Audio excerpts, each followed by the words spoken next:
So good morning, everyone, and good morning to those of you who are online. I'm happy we could sing that song. You probably know that's based on a psalm, Rivers of Babylon, about 3,000 years ago.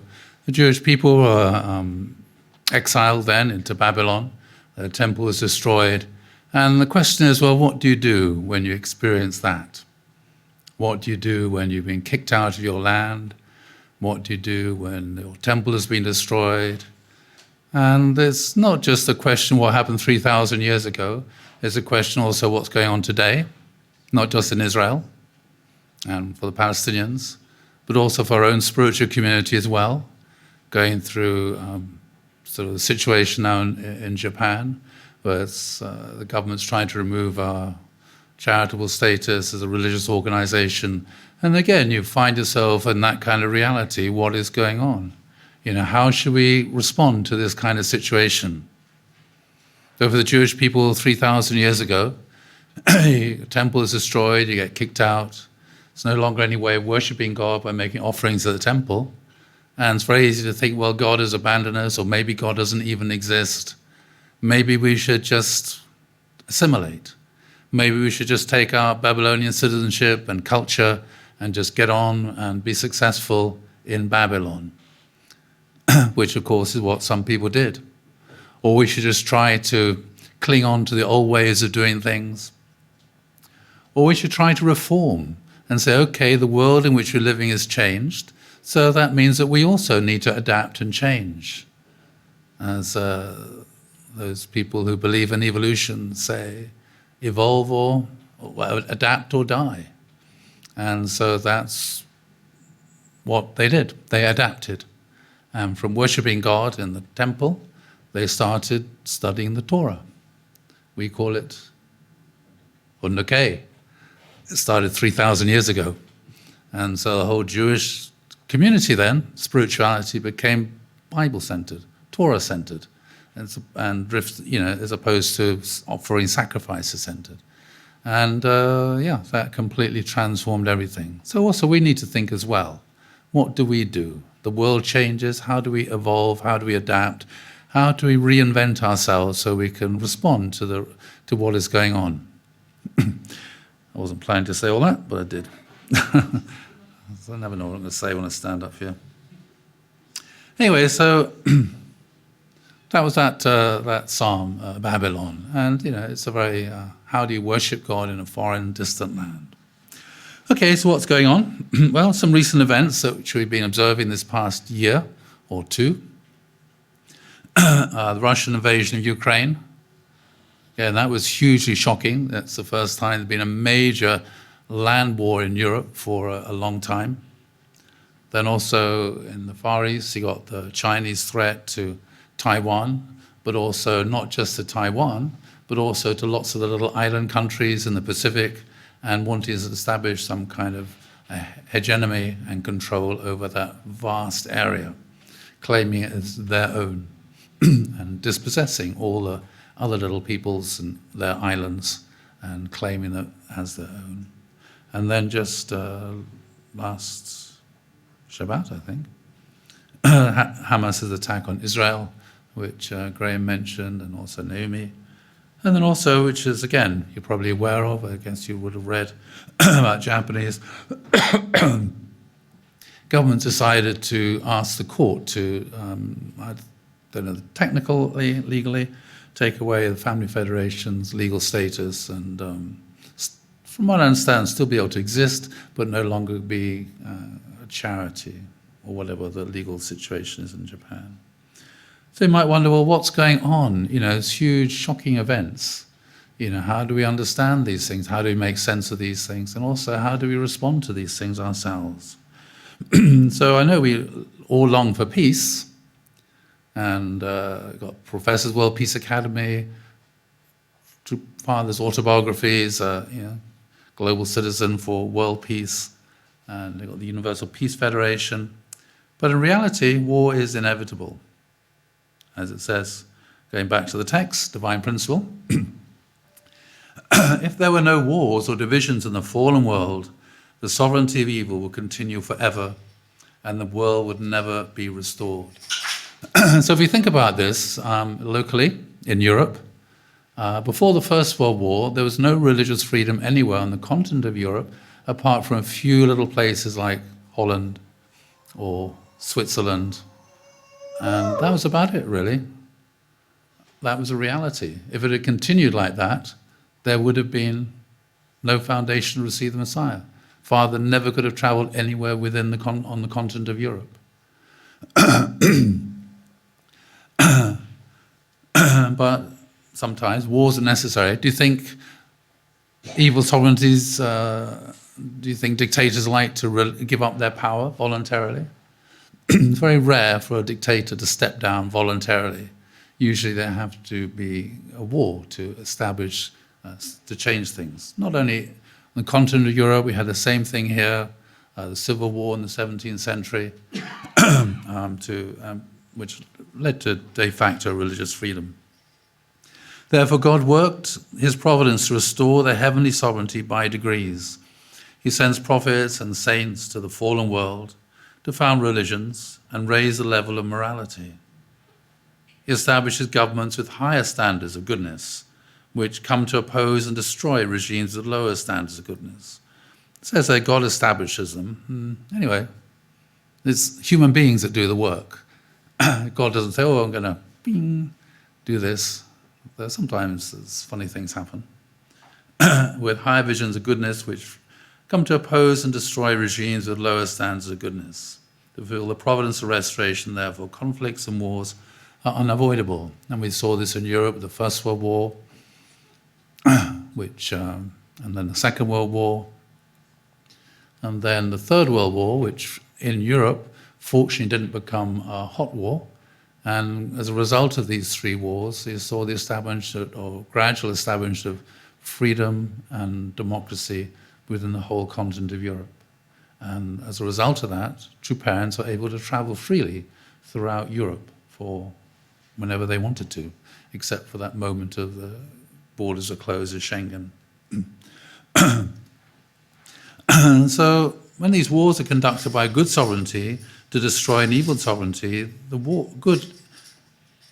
are good in that they further fulfillment of the providence of restoration. So in that sense, when Germany invaded France, Britain had a choice. Do we declare war on Germany, or do we just remain behind the Channel with our vast empire and our navy to protect us? Or should we actually go and sacrifice and go to war with Germany to defeat Germany and defend France? Britain did that. Cost a huge amount in terms of lives lost. Millions of people lost their lives, but the result was a better result than was there before. Britain faced the same challenge and temptation at the beginning of the Second World War, when Germany invaded Poland. What to do? Should we sit it out? As a result of which the whole of the continent of Europe would be, dominated by fascism, or do we go to war again? As a result of these two wars, Britain became impoverished. You wonder why Britain's so poor now. Basically, fought, sacrificed its huge, vast amounts of money in those wars, and the Americans helped. We had to buy all the weapons from them, and I think we only managed to pay off that debt about 20 years ago. So they've got good sovereignty and evil sovereignty. Well, okay, so what are good and evil sovereignties? Well, in good sovereignty, we could say there's freedom of religion, the rule of law. So that means that criminals go to prison or punished, and innocent people are free to carry out their business. There's democracy, so that the government of that country is elected and represents the people of that country. There's property ownership, so people can own their own property, become laws of creation, develop their creativity.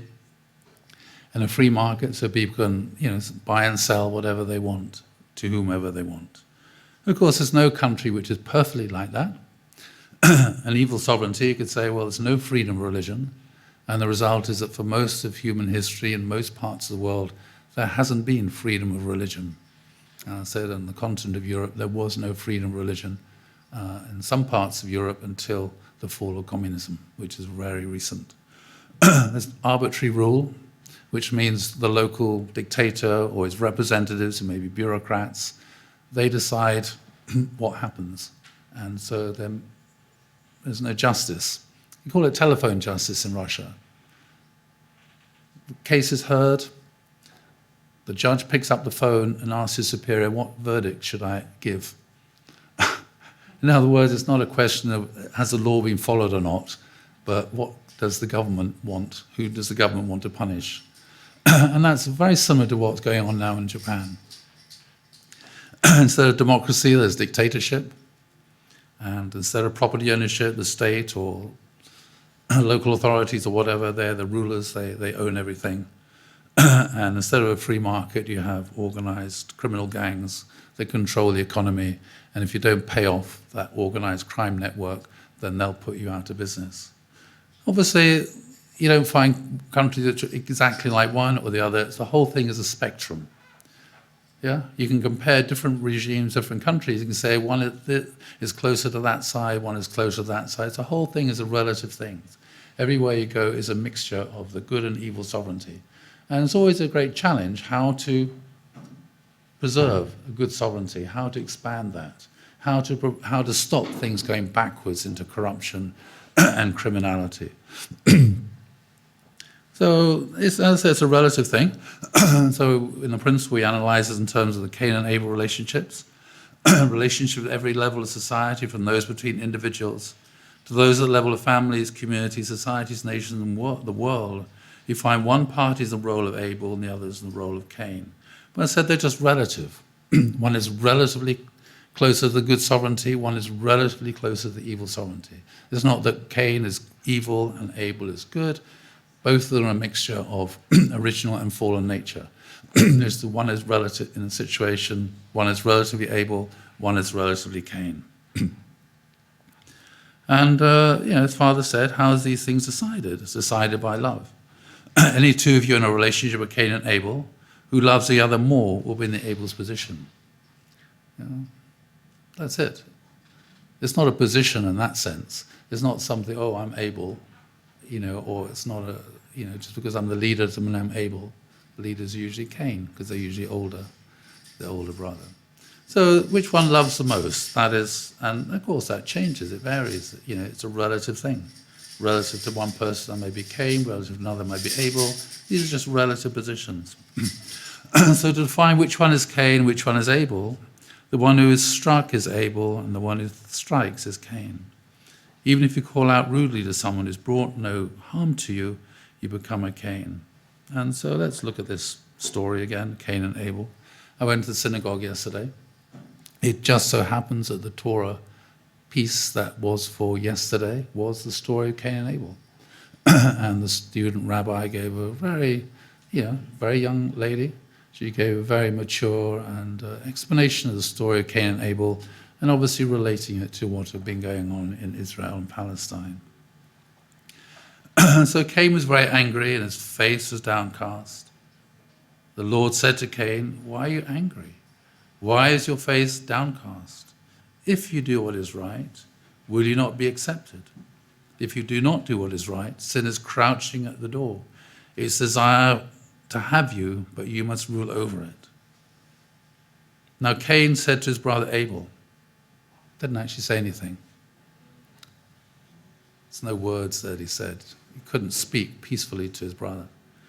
While they're in the field, Cain attacked his brother Abel and killed him. The Lord said to Cain, where's your brother Abel? I don't know, he replied. Am I my brother's keeper? Yeah. And so we think about, well, what's going on in the world today? This is a little chart I drew up many years ago, actually. You say, well, who's on Abel's side? As I said, it's a relative thing. It's not good and evil, perfectly good and evil on either side. Relatively say, on Abel's side, you could say is Israel. That's the first Israel. And the second Israel is the Christian world, which is most of Europe, America.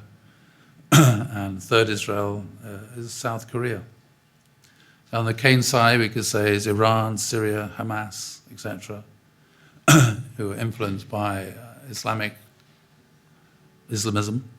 And then second Israel, I could say, is Russia, which is also historically, well, mostly Christian, but also Muslim, and China. And third Israel, I could say, is like North Korea. So you can see it's like these three. I mean, in the past we used to talk about, being, Korea, Japan, and America.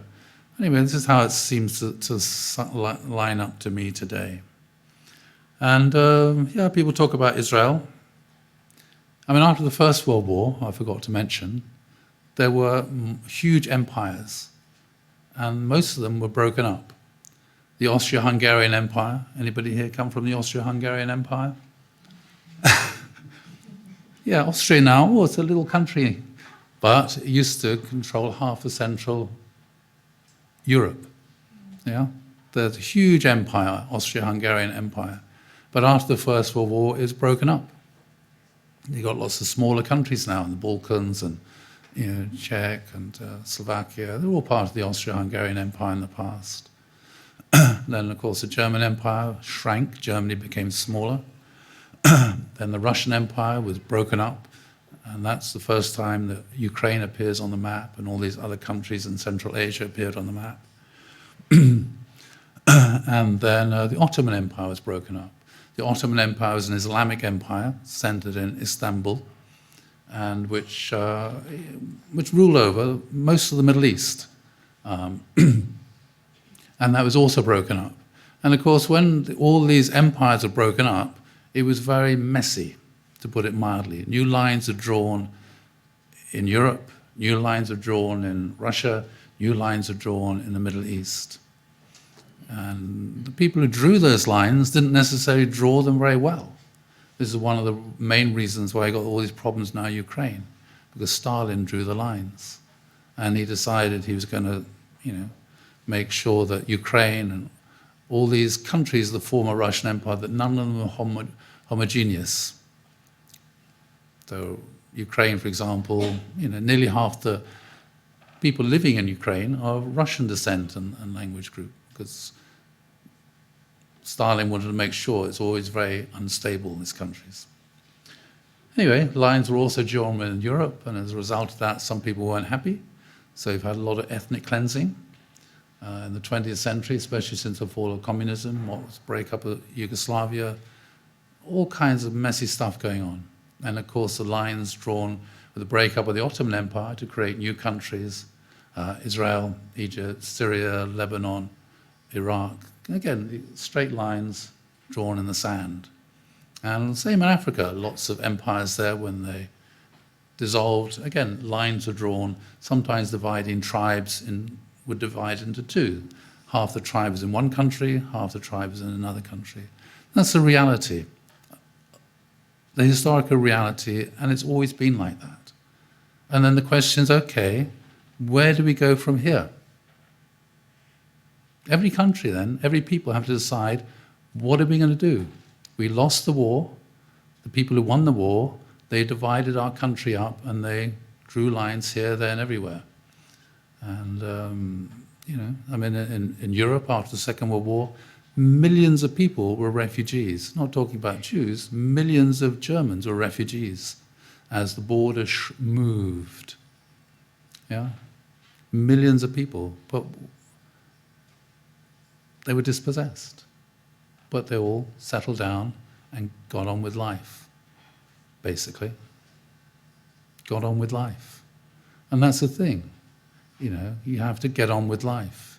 You can't keep wanting to turn the clock back. You just have to settle down and say, okay, this is where we are, let's get on with life. And as Naomi hinted, when the 6 million Jews are supposed to have been murdered, when the ones who survived from these camps, they came out, and some of them went home. They went to their homes in Poland or in other towns and villages in Europe and said, well, this is my house, my home. Can I have it back, please? But somebody's already living there. And the council, local authority had given all these Jewish homes and businesses to other people. And these other people didn't want to give them back to their original owners. They were literally dispossessed. And so I remember reading, there's one of these camps was liberated by a Russian soldier. A Russian officer came up on a horse to speak to the Jews in this camp. And they said to him, "What do we do now? We're free." So this Russian officer happened to be Jewish, Soviet officer happened to be Jewish. And he said, "Well, don't go east to the Soviet Union. Don't go west, because they don't like you, they'll just be murdering you. I don't know where you should go. The problem is they don't like us anywhere."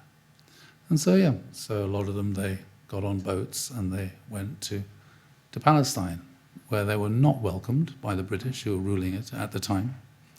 This boat that the Exodus that Naomi referred to in the book by Leon Uris, it was crammed full of Jews that just come out of concentration camps. And my grandfather met them at the dock. My grandfather's English, he's in the Palestine police. And he said what a terrible situation these people were in. But the British didn't want them to land. Send them back to Cyprus. Because, very difficult situation. Weren't wanted anywhere. So that's the reality. And what do you do? Anyway, so a lot of Jews have managed to settle there, and they settled where there weren't Palestinian Arabs living. If you look at the photographs of Tel Aviv, before there were buildings there, it's just sand. So the Jews settled where there was sand, in other words, where nobody else is living, and they bought the land from absentee landlords mostly. So what is Hamas then? It's a branch of what's called the Muslim Brotherhood. This was started in 1928 in Egypt to establish an Islamic state ruled by Sharia law under a caliphate. So the caliphate, this is like the ruler, the Muslim ruler who ruled over all Muslims. The caliphate was based in Istanbul, because that was the latest Islamic empire, was the the Ottoman Empire. But when Ataturk, at the end of the First World War, Ottoman Empire is divided up. Turkey became a secular state, and Ataturk, who was the ruler, he abolished the caliphate. So this is a huge shock for the Muslim community that the religious ruler, the office of the religious ruler had been abolished. Anyway, so a lot of some Muslims wanted to re-establish this religious political authority, the caliphate. Anyway, so the Muslim Brotherhood, they are based in Egypt, but then their ideas spread all over the place. And they won power in elections in Egypt in 2014, during that huge disturbance that was going on there. One of their leaders, Saeed Qutb, one of the group's most prominent thinkers, promoted takfirism. Anyway, a doctrine that permits the stigmatization of other Muslims as infidel or apostate, and of existing states as un-Islamic, and the use of extreme violence in the pursuit of the perfect Islamic society. And so that is not just against Jews, it's against other Muslims who don't want to live in that kind of Islamic society. And so it's very, very religious. And Hamas is established by members of the Islamic Brotherhood in Gaza, Palestine. What are the goals of Hamas? People talk about it as a terrorist organization. It's not like the IRA. The IRA, they were not religious. Some of them might have been nominally Catholic, but it wasn't a religious organization, it wasn't a religious terrorist organization. It was nationalist predominantly. But anyway, Hamas is very different. A Palestinian movement, this is how it describes itself. A Palestinian movement whose allegiance is to Allah and whose way of life is Islam. It strives to raise the banner of Allah over every inch of Palestine. So basically, it is a religious movement. They're religious fundamentalists who think that because they are doing God's will, then they have the right and authority to commit any act in order to further that cause and that aim. The end justifies the means. So they're very religious people, just like Al-Qaeda, which is, well, anyway, similar. Israel will exist and continue to exist until Islam will obliterate it, just as it obliterated others before it. There is no solution for the Palestinian problem except by jihad. Again, that's religious holy war. Initiatives, proposals, and international conferences are but a waste of time, an exercise in futility, because they always require compromise. So they say, we're not doing that. We are going to do what we're going to do. The day of judgment will not come about until Muslims fight Jews and kill them. Then the Jews will hide behind the rocks and trees, and the rocks and trees will cry out, "O Muslim, there is a Jew hiding behind me. Come and kill him." Okay. So you can see here, this is basically, it's a religious movement of fundamentalists who want to establish Islam over the whole of Palestine, Muslim Brotherhood would want to do it over Egypt and other places, and basically totalitarian. We've seen this before in Europe. We had a 140 years war between Catholics and Protestants, which is the most devastating war in the whole of European history. When you get religious fundamentalists on both sides who think they're absolutely right, they think they have the absolute truth and that everybody else is wrong, and they have the right to impose their truth and their thing upon everybody else, whether they like it or not, because it's God's will. So basically what is going on here is not just politics, it's religious fundamentalism and religious extremism. And so you've got these different kind of things, yeah. On the able side then, because there's Judaism, Christianity, Unificationism.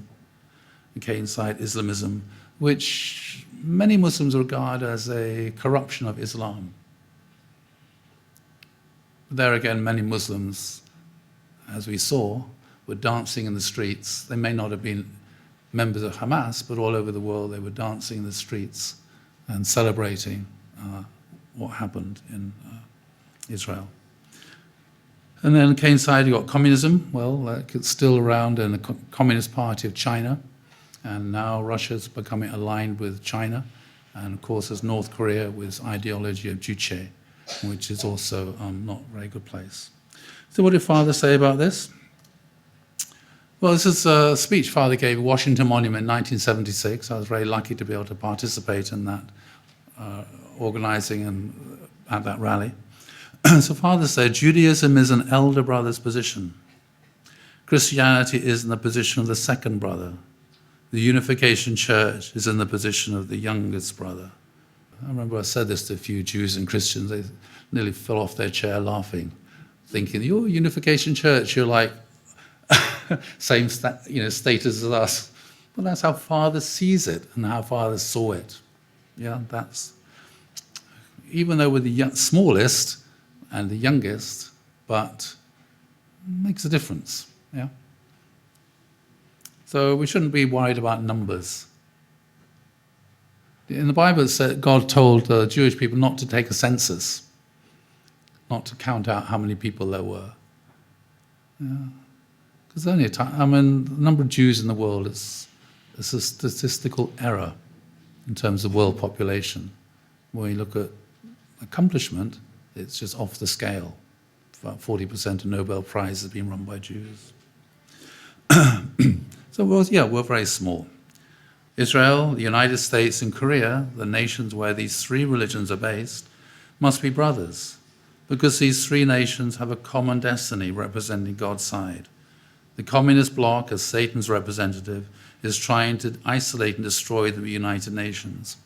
So that was going on there in the mid-70s, and it's still going on till today.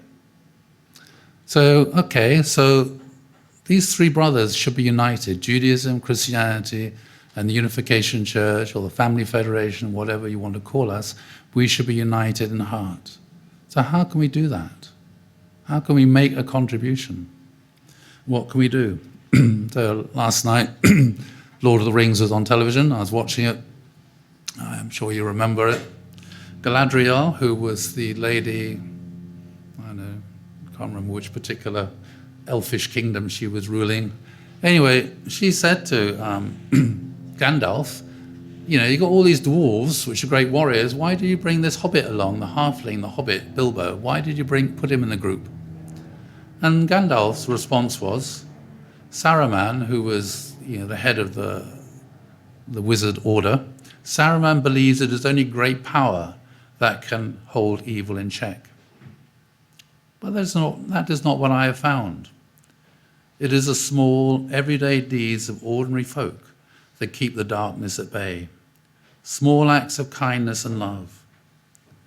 Why Bilbo Baggins? Perhaps because I'm afraid, and he gives me the courage. So if we think about it, it's very difficult being a Jew. Why? Because as that Russian officer said, nobody likes us. How many Israeli flags have you seen flying in people's windows? None. When Russia invaded Ukraine, did you see any flags, Ukrainian flags in all the windows? Yeah. And when another disaster happened, all these flags appeared. No Israeli flags have appeared. Who does all the marching? 30,000 people marched in London yesterday, pro-Palestinian. Israel got attacked by Hamas, which is a Muslim group. What happened to synagogues and schools in London and shops? They were attacked. It's kind of weird, to be honest. You know, if there were the Christian church that was burned to the ground in Pakistan and that sort of thing happens, you don't find Christians rising up and going and burning down mosques in this country. Yeah, it's really interesting. And so what do I suggest? Well, we're little people. Well, you make a difference. So what I can recommend that you do is we need to make sure that Judaism, Christianity, and our movement, True Parents Movement, are standing united in heart. So what I can encourage you to do is next Saturday or Friday evening or Saturday, go to the synagogue. Go to the synagogue. People will welcome you there. They'll be so happy that somebody who's not Jewish has come to the synagogue, because they feel very isolated, very lonely, because nobody is standing up for them. Nobody's speaking out for them. Whenever I speak out in defense of Israel, do you know what people always ask me? Are you a Jew?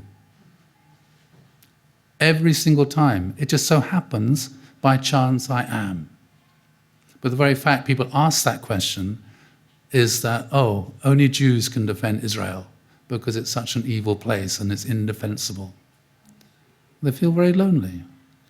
So, am I my brother's keeper?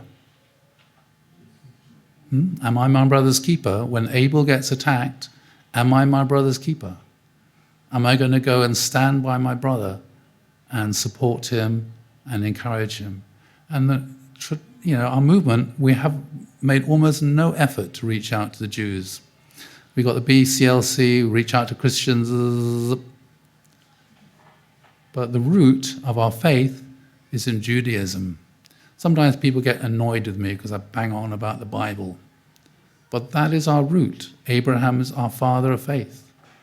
And so we should, as Father said at Washington Monument, it's so important these three brothers should be united. And the best way to be united is to make friends with people who are Jews and friends with people who are Christians. And the best way to do that is to go along to church. Well, they'll probably tell you you're a heretic, but go to the synagogue, and I can guarantee you they will not tell you that you're a heretic. Because the very fact that somebody turns up in support and wants to be friends with them is a bit of a surprise for them. Yeah? And they'll be so happy. So please, if we want to inherit the Judeo-Christian foundation, God's providence, then we need to go to the synagogue. And it's not on a Sunday morning, like a church.